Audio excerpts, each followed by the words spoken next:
What's good, YouTube? I've been all right. I've been hanging in there. I want to talk about something I don't really see too many people talking about, and that is job application fatigue. It is real.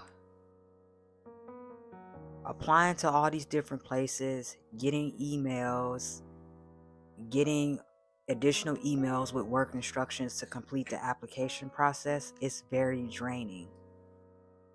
Looking for a job is a job now. In 2025, you might as well say you working for free to get a job.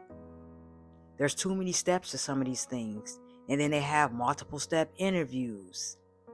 And then you actually go to the real interview and you find out you don't even get the job.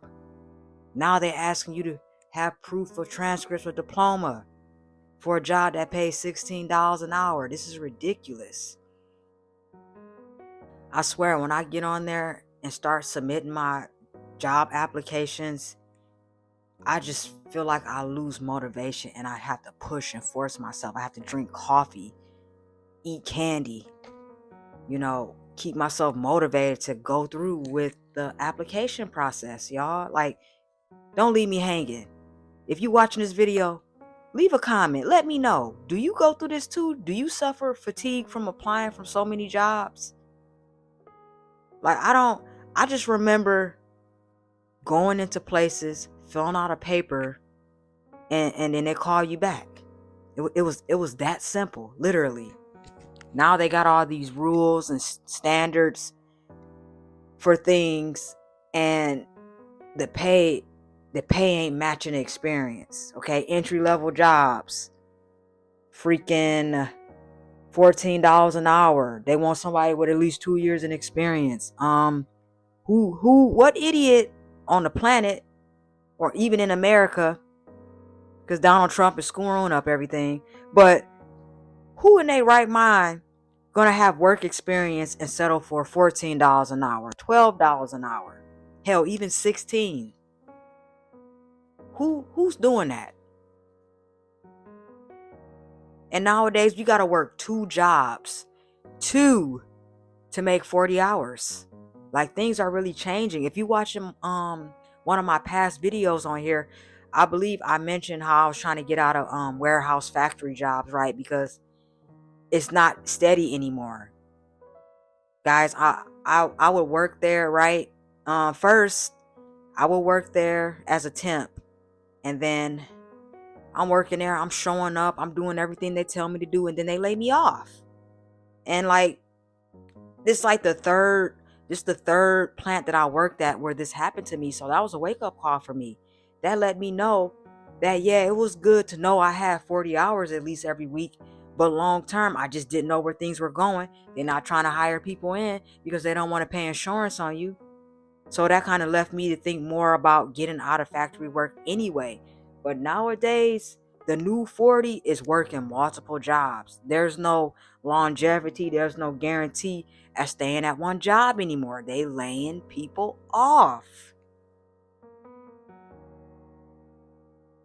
And just the idea of me knowing all of this makes it so draining to apply for jobs, because you got to read in between the lines, and I got to find something that's close to the house, because I'm not trying to drive no more than 30 minutes. And depending on how much the pay is, I'm not, for example, if a job paying $14 an hour, I'm not settling for 14. Not saying that I would, because I wouldn't anyway, but this is just an idea of how my standards are methodologically and how I look at things. I'm not taking a $14 an hour job unless it's 2 minutes from my house, right? Because now you saving gas, right? But other than that, it's not worth it. It's not worth taking these low paying jobs. On top of that, you got to work 2 jobs anyway to make it. So this is like ridiculous. If you're already working part time, there's a lower chance you possibly can get laid off, because like I said, you piecing together all these little part-time jobs to make 40 hours. It's just ridiculous. And it's scary for me to get out of something that I've been doing for a very long time, guys. I'm gonna be real with y'all. I've been working in factories since 2017. I started in 2017, right? And here's the deal. What really made me stay there was because of the overtime. I knew I was getting 40 hours. During that time period, I was paying off my student loan. I was trying to get out of debt and just working there and getting the overtime and the money just flowing in. I know it's coming. I know my 40 hours was coming because I was hired in at this company and stuff like that. And this was my first experience of having a job that fired me, by the way.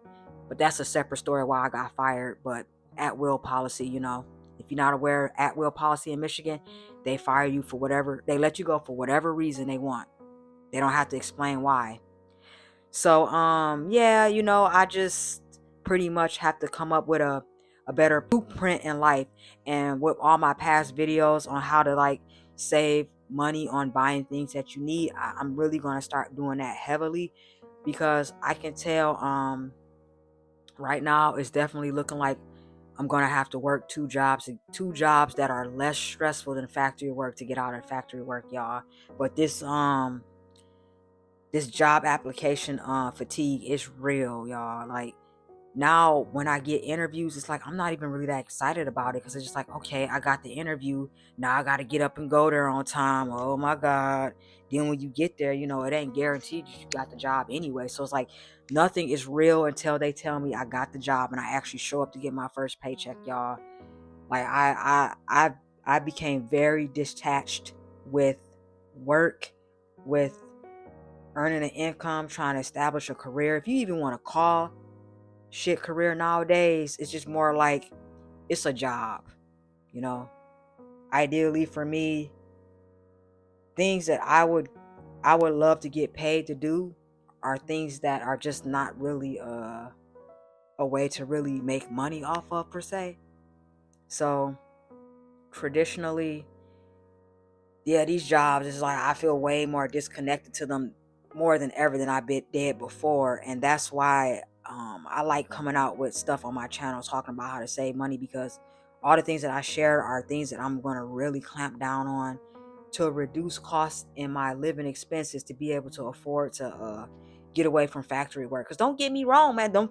It's nice to know you got 40 hours, but you don't know when they're gonna pull the rug underneath your feet and tell you, okay, we're letting you go, and then after that you like going 4 months without a job. So it's like I'm 4 months at this place, and then after that I'm 4 months off. So really I'm not really bringing in any money to save. Now that I got laid off, all the extra money that I put aside I have to use to pay for my living expenses until I find another job. So all this stuff, it just, like I said, it just makes me so exhausted, and I'm just not really, I have no enthusiasm about job interviews and like, oh my God, I got a job interview. Oh my God, I'm so excited. I might get this job. Oh my God, I'm just so nervous. Like, that part of me has died. I don't feel anything about it anymore. So it's like, okay, I got this job now. Okay, let's see what's next. Like, what do you guys have in line for me? Like, used to be nervous, like, would they hire me? Am I good enough? Now it's just kind of like, let me see what you guys are about. Let me see what this work atmosphere like, because I already know what I'm bringing, you know. So I just wanted to go talk about that with you guys. You guys let me know, what do you think about this? Do you get job applying fatigue? What are your experiences?